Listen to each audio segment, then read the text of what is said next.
Well done. Okay. All right. We're not a political channel, but it's time. It's time. So yeah, but if we're being so you make two great points here. One, she wants to kind of soften the blow for Gaza, right? But Michigan has a bigger foothold of a Muslim population, right? They call Michigan the second Mecca. So why not go with Gretchen Whitmore? And I think Gretchen shot herself in the foot being too humble.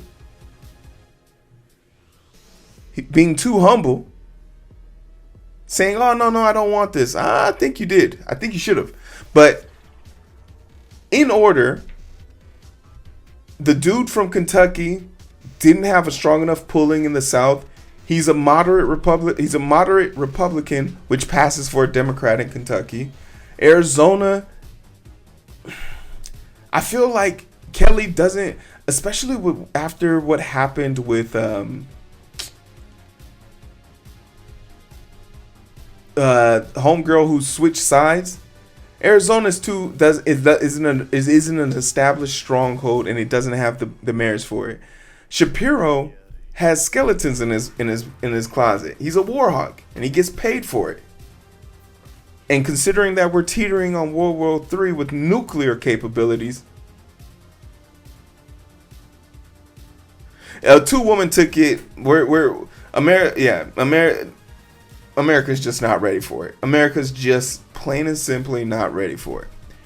But if you needed somebody, for the love of something, if you needed somebody who didn't reek of establishment decorum, we're talking about the first VP pick who isn't a lawyer in almost 30 years, who has no legal accolades to fall on. We're talking about a dude who worked in local politics before getting into state politics, and then was asked to run not by his constituents, but by his 17-year-old daughter after hearing about the story at Sandy Hook's. We're talking about a dude who said, "We're not going to force children to work in our factories. We're just going to increase the wages." And you got to look at the politics here. This is a dude as a governor who had a House and Senate that was divided, and the moment they got one vote over the Republicans, they passed food legislation. They made the minimum wage. They increased the minimum wage. He speaks about foreign politics intelligently. He's a war veteran. He's been to China 30 times, and even openly said, "I don't see China as an adversary." And he says, if you think China's our adversary, take off your shirt and look at the tag. Furthermore, you haven't been there long enough to truly value the people. So the things, and I don't know if I can attribute this to Kamala. Kamala Harris might have something to do with this. And I'm not saying the plays that she's making are questionable, but this is a completely different race than what it was just 2 weeks ago. Kamala Harris has somehow found a way to distance herself from Biden's exposition while being underneath his exposition. We literally don't even associate them as two of the same people. If you had told me that there was a race to determine who the president was going to be, there's no way you would have convinced me that Kamala was part of the Biden administration. She's making it clear that she doesn't want that association. And I don't know if it's because of vitriol or is it because she actually doesn't believe in what Joe's doing. They've been Netanyahu literally got yelled at today by Joe because he feels like he's being bullshitted. Lebanon is getting involved. Iran is getting... He's on a crusade at this point. And someone has to nip it in the bud, because we're not talking about third world countries anymore that can't defend themselves. We're talking about people who can go scorch earth. And my theory has always stood true. I think donuts are the reason why nuclear war hasn't happened yet. Because donuts are so good. But when someone is on a mission to scorch earth, there's no amount of donuts in the world that's going to stop them. So we need people, contemporaries, to do that. And for the first time in a long time, America isn't the forefront leader in this. As far as, say, for fighting. We'll back you, but we're not fighting. It's obsolete. The guy looks like someone's grandpa. Like, you expect to see, like, when you see him, you expect him to say some shit like, "Get off my lawn," but then he jumps on a skateboard and does a heel click. He's how old is he? 55? He's between 55 and 60. Him and Kamala Harris are in the same decade.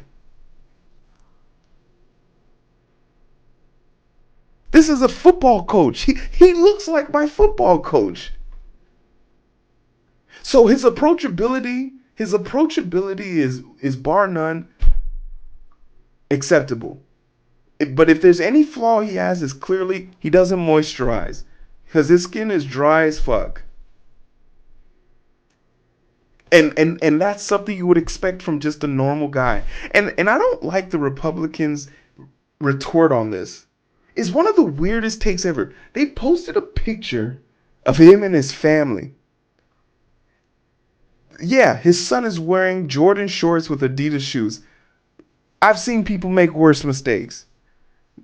Great wife, great daughter.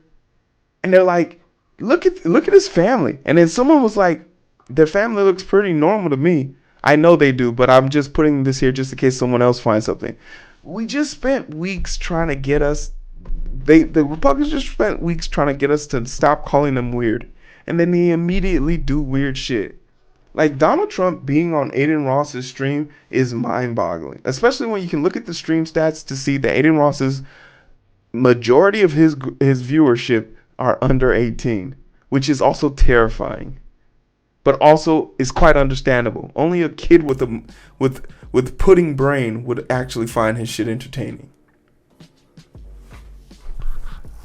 Tani. I'm not sure we know what Harris' policies are based on her VP positions. She was under obligation to follow. No, she's a team player. Absolutely. She's absolutely a team player. But that has a detriment as well. Because now, if someone calls her on her BS, they can say, well, you're wishy-washy. You're flip-flopping. But guess what?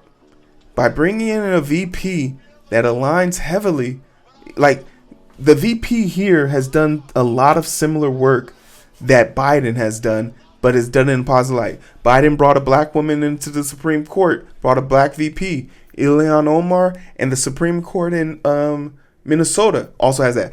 And and I'm going to keep it 100. I've spent some time in Minneapolis to be exact. I like it a lot. I fucking love that cold ass, barren ass city.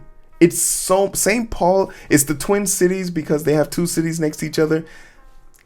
It's a good city, and I wouldn't be opposed to living there.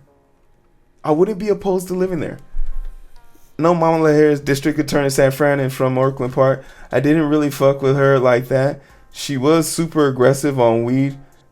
She sort of flipped the flop. Okay, but even on that weed topic, she was aggressive on it for the first year.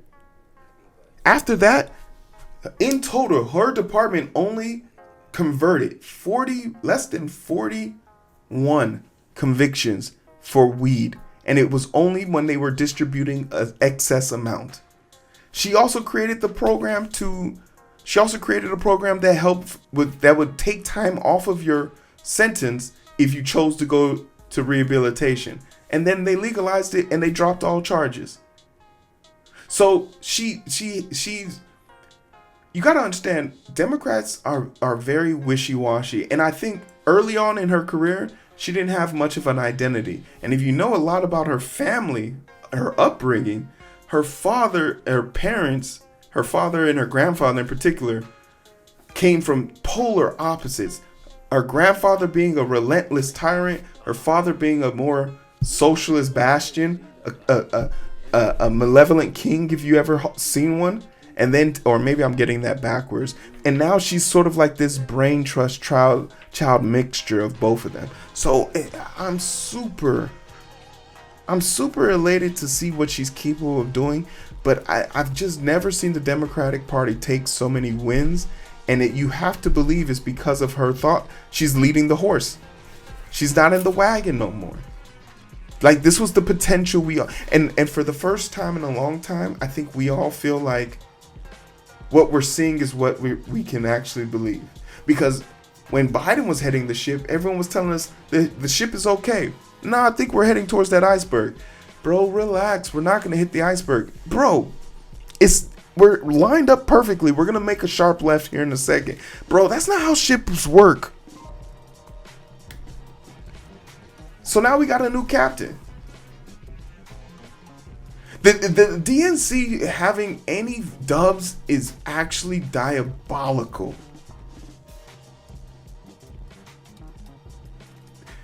Man, they took the hardest of lefts. Broke some people's necks. And they pulled him out of left field. Like, Shapiro having things in his closet, one thing. Also, they think they have the balls to win Pennsylvania. But what a calculated plan. You get Wisconsin, you get Minnesota, and because it's a heavy Muslim population, you could probably squeeze out Michigan. Anything that's touching Lake Michigan is up for play, minus Indiana. Anything touching Lake Michigan is up for play, minus Indiana.